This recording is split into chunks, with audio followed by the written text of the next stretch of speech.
Hey everybody, it's Jay Witz here, and today we're going to do something a little bit different. So for a while now, I've been thinking about making long-form videos about video games outside of the realm of Pokemon. The only problem is I haven't really had a place to put them. I know I used to have long-form content on my Witz Gaming channel, but for now, it's pretty much just a Let's Gaming channel, and things would feel out of place. Here's the only place where I make long-form content, so I thought about adding them here as a nice change of pace, and maybe a way to mix things up.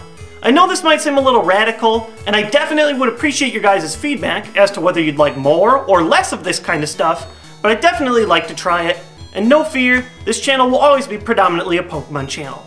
But for fun, to talk about something outside of Pokemon about video games, I thought it might be nice to go back. All the way back to my very first video games console ever, the Sega Genesis. Or the Mega Drive if you're in Europe. Today, we're going to talk about my 10 favorite games from that system, and why they've impacted me so much over the years. Let's do it.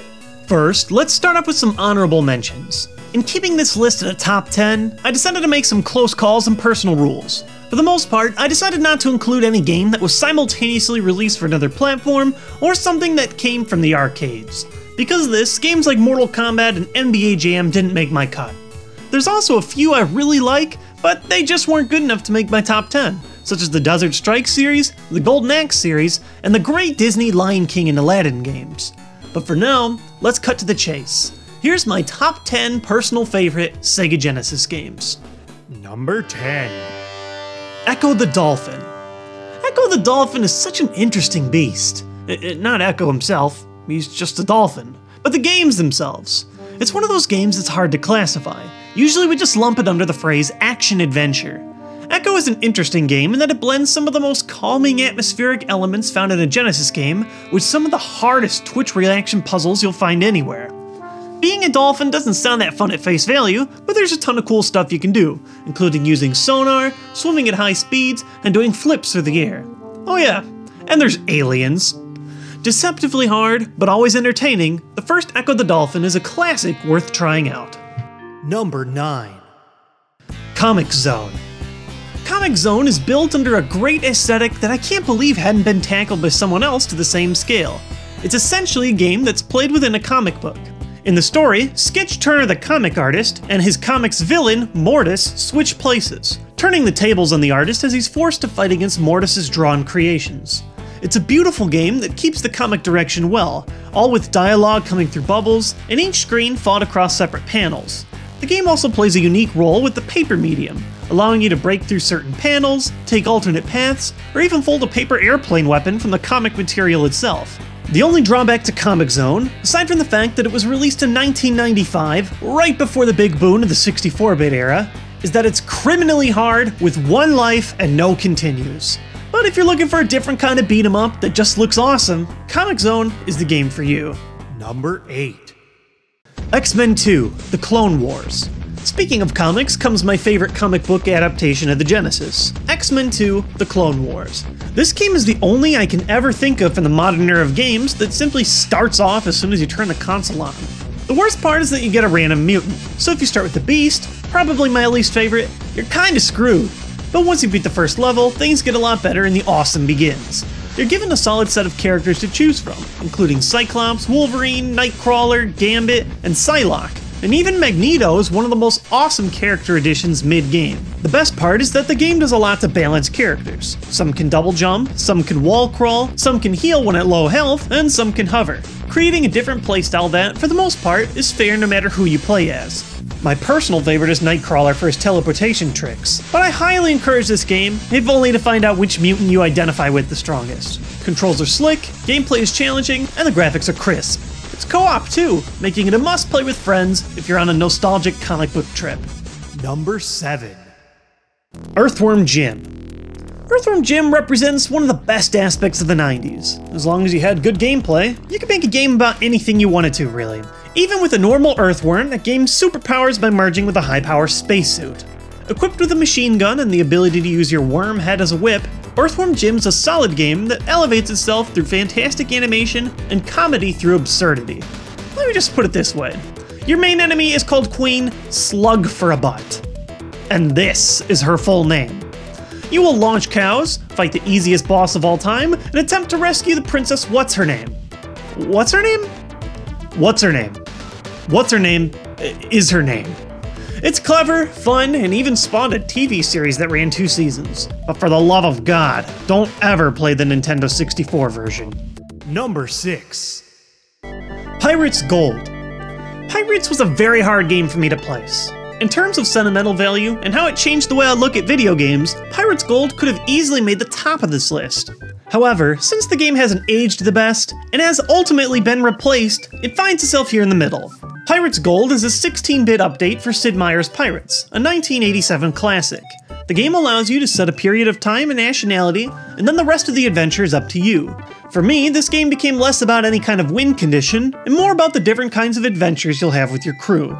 There's no real goal other than to survive and prosper, and there are a lot of ways you can achieve this, including the following: trading, invading enemy towns, completing missions, searching for lost treasure, romancing daughters of noblemen, and of course, clashing swords with famous pirates. The game is unique in that gameplay is separated by adventures. You gather crew, amass a fleet of ships, collect treasure, and divide the plunder, taking a cut, and then starting out all over again, bringing more and more crew back if you've proved yourself to be a trustworthy captain. Your in-game character has a set lifespan, and can only sail so many times before retiring once and for all, encouraging new games in attempts to find better gold or to try different eras. Pretty much the only thing keeping this game from the top of my list is the fact that there's a drastically better PC adaptation that came out around 2004. It's around $10 on Steam, and even nearly a decade later, I still highly recommend that game today. Number 5. Sonic 2. Sonic only halfway up a Genesis list? Blasphemy! How could you do this to us? I don't know what to say. Other than that, I'm very fond of the original 2D Sonic games. I think they're great, but there's still a handful of games on the system that I think are better. Sonic fans might be mad for me putting Sonic 2 here, but to me, I think it's a pretty rewarding spot. Regardless, Sonic 2 in my opinion is the most finely crafted 2D Sonic game of the original Sega era. The concept is so simple. Run through an obstacle course from point A to point B, but Sonic 2 added so much to make speeding through colorful worlds as fun as ever. It sounds ridiculous to even mention this, but did you know that Sonic 2 introduced the Spin Dash? You know, the thing where Sonic curls himself into a ball so he can go from 0 to 60 instantly? That move alone is so inherently Sonic, I couldn't believe how much I missed it when I went back to play the first title. With improved stages to promote both speed and skill over frustration, a fun 3D bonus stage, and a 2-player mode. The 2-player mode's not perfect. Sonic 2 remains one of the most fun entries in the series to date. There's a reason it was the best-selling game on the Genesis, and it lives up to its hype.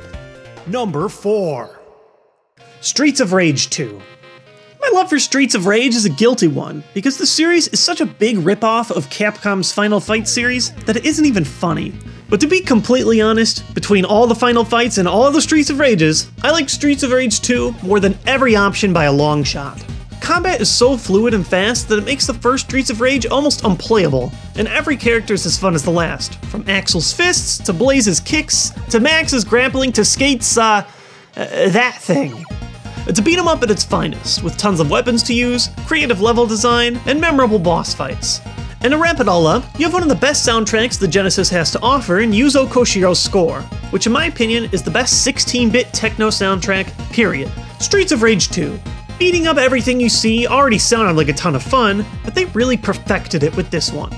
I do give a nod to Streets of Rage 3, which improved in the graphics and gameplay, but it suffers from a hardcore techno soundtrack that can get occasionally grating, and an absolutely stupid difficulty spike for the North American release that ruins a lot of the fun.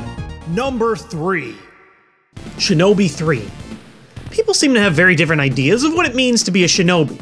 A true shinobi was the master of the covert, with the word shinobi itself even being related closely to the phrases to steal and to hide. Mark the Ninja is a great example of a real ninja. Then there's the other kind of shinobi, the Naruto kind, where it's all about ridiculous combat, weapons, and special techniques. Shinobi 3 features this second kind of ninja, and it isn't disappointing in the least. Shinobi 3 is so much better than its previous games that it's in its own dimension. The game gives you so much control in both platforming and combat that you truly feel like a deadly killing machine. You can throw shuriken from a distance, throw them in a spiraling rain in all directions, knife close enemies, or lunge with a powerful sword attack. You also have a variety of special moves that vary from an electric shield, engulfing an area in flame, and increasing your running and jumping ability. It's high-octane action from start to finish, and there's no other way to describe it other than simply stating that it feels so good. This game takes you over such vastly different locales that it's almost silly. At one point you're running through an elevator of enemies with machine guns, next you're speed surfing, taking down robots, and next you're fighting with that thing! Oh yeah, and you know what else makes this game amazing? Everything explodes! Every person, every box, every boss, boom, boom, boom, boom, boom, boom, boom! Ninja subtlety at its finest. Number 2. Phantasy Star 4. Starting with the Sega Genesis over the Super Nintendo, I missed out on some of the best RPGs ever right off the bat, including Chrono Trigger, Final Fantasy, and Super Mario RPG. But dig deep enough into the Genesis library, and you'll find one of the best 16-bit RPGs out there. The game, much like Final Fantasy, requires no real knowledge of the Phantasy Star universe to play, and contains the perfect combination of engaging story, combat, and artwork. And the music, in my opinion, is the best the Genesis has to offer. The story follows Chaz and Alice, two Hunters Guild members sent out to investigate a mysterious event where people are turning to stone, which eventually uncovers a threat that could end the universe itself. The writing is clever, and sometimes even funny, and is often accompanied by manga-style panels to break up the typical walls of text that RPGs this era are famous for. Combat is straightforward, breaking up characters by different types of skills and weapons, encouraging you to experiment with every member on your team and discover the devastating combination attacks possible when using different magic and abilities between users. Each character has their own agenda and storyline, keeping you invested in everyone equally as new faces come and go. It's very hard to get too deep into describing this game without spoilers, but let me just say this. Aerith's death in Final Fantasy VII wasn't nearly as meaningful to me because of Phantasy Star 4 already introduced me to a very similar emotional blow. If you're a fan of classic RPGs at all, this one is a must-play, and it's still really good to this day. Number 1. Gunstar Heroes. Treasure is probably the most accurate developer name of all time because Gunstar Heroes is one of the best hidden treasures in gaming. It's a side-scrolling shooter, along the likes of games like Contra and Metal Slug, but it has so many fresh and original takes on the genre that there really isn't anything else like it. The plot's fairly standard, there are bad guys, and you must shoot them. Simple enough, but the game gives you so many options to complete this simple task that it'll blow your mind. The biggest asset to Gunstar Heroes is its weaponry system. On its own, you can fire one of 4 elements of weapons: lightning, chaser, flame, and force. But across the game, you can combine any of these 2 types, including doubling the same type, to create a new weapon on the fly. This gives you 16 total dual combinations to choose from, and they're all awesome. You can create a low-damaging gun that automatically targets any enemy on the screen, a short-range lightsaber-like weapon with high damage output, a stream of fireballs that explode on impact. The choice is yours. In addition, you can slide kick, throw enemies, or dive in midair. And if that wasn't enough, the game even lets you change your shooting style. Free shot, which lets you shoot in 5 directions while running, or fixed shot, which allows you to shoot in all 8 directions, but only while standing still. What's that? 16 different weapon combinations wasn't good enough for you? Well then how about some of the most creative stages and bosses you've ever seen in an action shooter?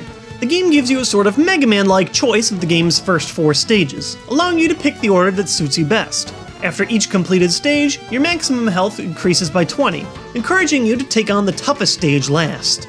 Black Stage is one of the coolest ever. It's a human board game, while throwing a die determines which of several mini-bosses you'll fight on your path to the end.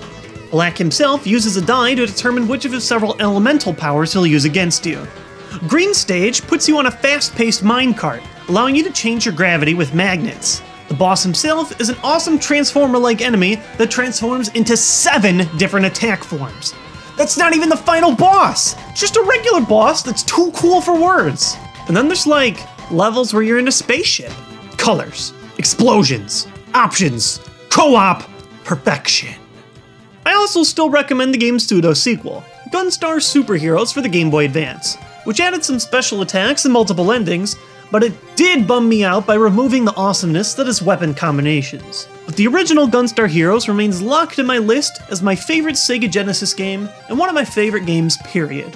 If you're interested in checking out any of these games on a modern platform, check out Sonic's Ultimate Genesis Collection. It's cheap and contains over 40 Genesis games, including 6 that made my top 10 list. 3 of the remaining 4 are available through remakes or virtual console ports on all major consoles. The last lonely game, X-Men 2, still requires the actual Genesis itself. Or an emulator. The Sega Genesis is definitely a weaker system technically than the Super Nintendo, aside from blast processing. And its games lineup might not hold as many definite classics, but it hosts a ton of overlooked gaming gems. And I'll never forget the time I spent playing my first video game console ever.